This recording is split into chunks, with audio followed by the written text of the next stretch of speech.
In this video, I'm going to reveal some of my very favorite second wines from Bordeaux. Second wines can be a very valuable part of your wine collection because they make excellent cellar defenders. This is so because they're made in a more approachable style and you can enjoy them much earlier, and they also tend to cost much less than the top wines. But a number of the wines I'll be discussing in this video are extremely high quality collectible wines in their own right. I'll be discussing both right bank and left bank Bordeaux and a variety of price points, so there should be something for everyone. Chateau Palmer in Margaux is a third growth in the 1855 classification of Bordeaux. Their top wine is certainly always a treat to taste, but unfortunately the price has gotten quite high in recent years. But fortunately they also make a wine that's a second label named Alter Ego. Since 1998, Chateau Palmer has produced the Alter Ego wine from specific plots in their vineyard. This wine is always an excellent value, and it's consistently high quality, but costs much less than the top wine. This is definitely a wine that's capable of aging, but it's also able to be enjoyed young, and certainly much younger than the top wine from Chateau Palmer. The 2021 vintage is a blend that consists of 60% Cabernet Sauvignon, 32% Merlot, and 8% Petit Verdot. This wine features flavors and aromas of plum, black cherry, mocha, violets, and herbs. It has a medium body with silky tannins. Montrose also has a second wine that's called Dame de Montrose. They'll typically use about 40 to 45% of the harvest for this second wine. Oftentimes they will mature this wine in 30% new French oak for about 12 months before it's bottled. This wine often consists of around 70% Merlot and 25% Cabernet Sauvignon, and they also include some Petit Verdot and Cabernet Franc. In 2022, this wine was extremely highly acclaimed, yet sells for only around $45 per bottle. So it's definitely a very compelling value. While the second wine also benefits from some additional aging after release, it doesn't require nearly as much aging as the top wine. The 2017 I enjoyed at the winery was definitely quite enjoyable, even though there's still no rush to drink that one. Unlike many Bordeaux producers, Château Latour no longer participates in the Bordeaux Futures process. Instead, it just matures its wines at the winery until it believes that they're ready to be released. Just this week, Château Latour finally released the 2016 Château Latour, which is a highly acclaimed wine that received 5 or 6 perfect 100-point scores from well-known critics. But they also released their second wine, the 2019 vintage of Les Forts de Latour. The name Les Forts de Latour was first used for a wine produced by Château Latour back in 1966, but this is a wine that was not released consistently every vintage until the 1990 vintage. This is an extremely high-quality, collectible, and age-worthy wine in its own right. In fact, if there were a reclassification, this wine would probably achieve third growth status.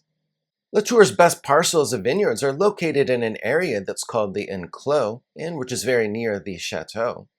A large portion of the fruit for this second wine comes from the Clos, but perhaps it comes from vines that aren't quite mature enough to make it into the top wine, even though they will be at least 12 years old minimum.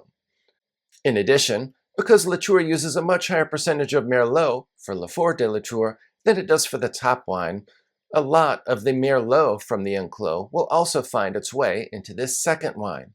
Latour has also acquired some other plots of vineyards located outside the Clos over the years, and some of the fruit from these other plots makes it into this second wine as well.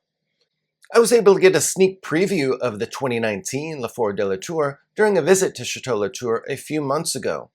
Despite its youth, it was an extremely impressive, well-balanced wine that was already very approachable and enjoyable. This is a wine that consists of 66% Cabernet Sauvignon, 32% Merlot, and 2% Petit Verdot. While this wine is already extremely enjoyable with a healthy decant, it's definitely a wine that will improve and benefit from another 8 to 10 years of additional bottle age, and it will certainly cruise in your cellar for up to 2 decades. 2019 was certainly a strong vintage in Bordeaux, and this is a wine that was well received by the critics who reviewed it. I've seen this wine selling in the United States for around $189 per bottle, and it's undoubtedly less than that in Europe. In many vintages, Cheval Blanc will also produce a second wine that's called Le Petit Cheval. This is a wine that was first produced back in 1988. This wine matures for 18 months in 50% new French oak before it's bottled. In vintages when it's produced, they typically make around 4,000 cases of it. It should be noted, however, that in some strong vintages, there's so little declassified fruit left after they make the top wine that they don't bother making just a small amount of this wine. Examples include 2015 and 2022. In 2020, however, they did use around 71% of the fruit in the top wine, 12% in the second wine, and then they sold off the remainder of the fruit. If you're interested in getting a feel for Cheval Blanc, I highly recommend that you consider buying Le Petit Cheval in the 2020 vintage. 2020 was a seriously impressive effort for Le Petit Cheval. In fact, this second wine compares very favorably to the top wine in some off vintages. It maybe just has a little bit of a thinness in the mid palate, but otherwise it's a truly exceptional wine that received tremendous critical acclaim in its own right. It's received 94-point scores from both Golani and Jeb Dunnick. So you really can't go too far wrong buying this wine for about 1/4 of the price of the top wine. In the United States, for example, the 2020 Le Petit Cheval can be had for around $175 or so, but definitely shop around a little bit to make sure you get the best price. As much as I enjoy the top wine from Ducru-Beaucaillou, this next wine is perhaps even more exciting, particularly when you consider that it sells for an extraordinarily reasonable $50 per bottle. This is the Croix Ducru-Beaucaillou. This is a wine that's been produced since 1995. It used to be a second wine, but now it's a second label. This is so because there are specific vineyards that are used to produce this wine that are not included in the top wine. In particular, this is the vineyard that's located near Chateau Talbot in Saint-Julien. So the best fruit from that vineyard is included in Le Croix Ducru-Beaucaillou. This wine is definitely more approachable in style as well, as it has a fairly high percentage of Merlot in the blend. For example, the 2022 vintage is 2/3 Merlot and 1/3 Cabernet Sauvignon, although there is a splash of Petit Verdot as well. This is a wine that matures for around a year in 2/3 new French oak. This is a powerful wine that's already enjoyable now due to its balance and fine-grained tannins, but it's certainly one that will improve with a few more years of bottle age and which will cruise in your cellar for up to 12 to 15 years. The label for Le Croix Ducru-Beaucaillou was prepared by Jade Jagger, who is Mick Jagger's daughter and a British jewelry designer.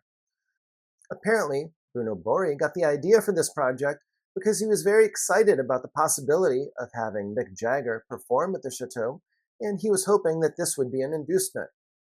Unfortunately, that hasn't happened yet, but the label certainly turned out well. Ducru-Beaucaillou also has a third wine. Since 2019, this wine has been called Le Petit Ducru. Previously, it was named Le Bori. The fruit for this wine currently comes from the Saint-Julien vineyards, and it's the fruit that does not go into either the top wine or the Le Croix Ducru-Beaucaillou. So, for example, it would include fruit from some of the younger vines from both of the vineyards, as well as some of the Merlot that's not used for the top wine from the vineyard that's located close to the Chateau. This wine is made in a more easy drinking style, and it's a great wine for you to order at restaurants, for example. This is definitely the most approachable of the three. As such, it includes a high percentage of Merlot. In 2022, for example, the blend consists of 75% Merlot, 20% Cabernet Sauvignon, and 5% Petit Verdot. This wine is also extremely affordable, as it sells for around $35 per bottle in the United States. Costa Stornell also has an excellent second wine that's called Pagodes de Cos. This is a wine that was first produced in 1994. Pagodes is typically made with fruit from some of the younger vines on the vineyard that's located right by the Chateau, as well as some fruit from the Masbuzet vineyard. This is wine that typically matures in 40% new French oak. It oftentimes has a higher percentage of Merlot than the top wine. For example, the 2023 vintage is 51% Cabernet Sauvignon, 45% Merlot, and then there's 2% each of Cabernet Franc and Petit Verdot. This can be an excellent wine in its own right, and some of my favorite vintages for Pagodes de Cos include 2009, 2010, 2016, 2019, and 2022. The price for this wine will typically vary by vintage, and definitely shop around for it. But for example, I saw the 2022 vintage selling for around $65 per bottle, and the 2021 sells for quite a bit less than that. I saw it for as little as $40 per bottle. Back in the 1980s, Chateau Margaux was producing around 240,000 bottles annually of the top wine. Now, however, they're producing about half that amount. While it will vary a little bit by vintage, in general, Chateau Margaux's approach is to use the very best 1/3 of their harvest for the top wine, then about the next 30% for the second wine, Pavillon Rouge, and then the next 15% or so of the fruit for their third wine, and then they'll sell off the rest of the fruit. So in most vintages, they'll only use about 80% of the harvest and sell off around 20% of the fruit. This means that a lot of the fruit that used to go into the top wine is now going into the second wine. Pavillon Rouge is an exceptional wine in its own right, and one that exceeds the quality of many classified growth Bordeaux. In fact, if there were reclassification and the Pavillon Rouge was classified separately, it would probably achieve a third growth classification. Chateau Margaux produces around 100,000 bottles of Pavillon Rouge annually. This wine sells for a small fraction of the top wine, and the 2023 can be had for around $165 per bottle in the United States. This wine matures in 60% new French oak for around 20 months. This is a wine that can certainly be enjoyed earlier than the top wine, but it's definitely capable of aging for many years as well. In fact, I recently enjoyed the 2006 vintage of Pavillon Rouge, and that one definitely still has a long life ahead of it. Le Mission Haut-Brion also has a second red wine that's also outstanding and which sells for typically less than $100 per bottle. If you're interested in wine recommendations, wine collecting strategies, and learning more about wine, please do subscribe to my channel. I've been collecting wine for more than 15 years and also have a level 4 diploma from the WSET. So I have both formal certification as well as substantial practical knowledge from the School of Hard Knocks.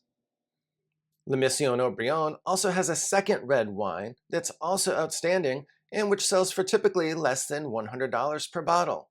La Chapelle Le Mission Haut-Brion made its debut in 1991, but the vintages from 2006 to the present are at a significantly higher quality level.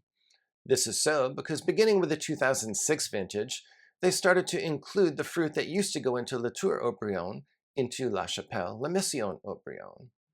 The fruit that goes into this wine typically consists of the fruit from some of the younger vines on the estate, as well as from some fruit that's determined not to have the quality necessary to make it into the top wine. Typically, this is a Merlot-dominant wine. The 2022 vintage, for example, has around 56% Merlot, 36% Cabernet Sauvignon, and the rest is Cabernet Franc. This second wine is definitely one that you can enjoy much earlier than the top wine. La Chapelle Le Mission Haut-Brion makes an excellent cellar defender, and it should be one you can track down readily, as they produce about 4,000 cases of it annually. Pichon Comtesse also has an outstanding second wine. It's currently called Pichon Comtesse Reserve. Previously, it was named Reserve de la Comtesse. This is a wine that sells for around $50 per bottle, and it offers compelling value at that price point. Keep in mind, however, that the wine that does not make it into the top wine, because it's not the appropriate style for that top wine, will be included in this second wine. And so that means that sometimes wine that's a little bit higher in alcohol and some of the extra Merlot will go into this second wine. So for that reason, especially in ripe, warmer vintages like 2018, it can be a little bit more New World in style. So while this second wine will certainly offer compelling quality for the price, it won't necessarily be in the exact same style as the top wine each and every vintage. In addition to its top wine, Angelus also has an excellent second wine that it's been making since 1987. Carillon d'Angelus is a wine that's typically a Merlot-dominant blend, often about 90% or so, and then there's smaller amounts of Cabernet Franc and sometimes a little bit of Cabernet Sauvignon as well. For example, I tried the 2019 vintage at the winery, and that was a blend that consisted of 90% Merlot and 10% Cabernet Franc. The fruit for this wine comes from a variety of sources, not just from the fruit that's around the estate, but sometimes fruit from 2 other sectors as well. This is wine that has a bit more of a red fruit profile. It's much more approachable than the top wine, and it's one that you can enjoy a few years after release, and it will certainly age well in your cellar for up to 12 to 15 years or so. The 2022 vintage is one that will sell for around $120 per bottle, so you can get about 4 bottles of this second wine for the price of 1 bottle of the top wine. The next top wine for $60 a bottle comes from top Bordeaux producer Léoville-Lascasse, namely the 2020 Clos du Marquis.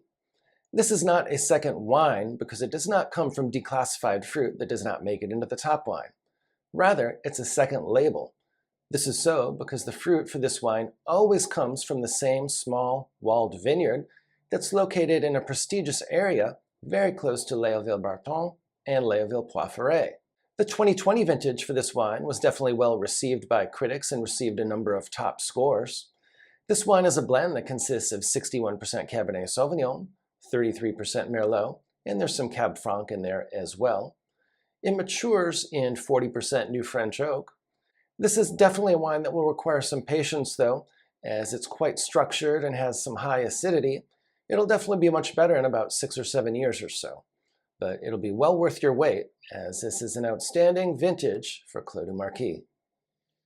2022 was a tremendous vintage in Bordeaux, and many people are even comparing it to the legendary 1982 vintage. Many of the 2022 Bordeaux are starting to roll out on store shelves now, so if you'd like to learn more about this potentially legendary vintage and some of my favorite wines for the 2022 vintage in Bordeaux, please be sure to check out this video that's linked above.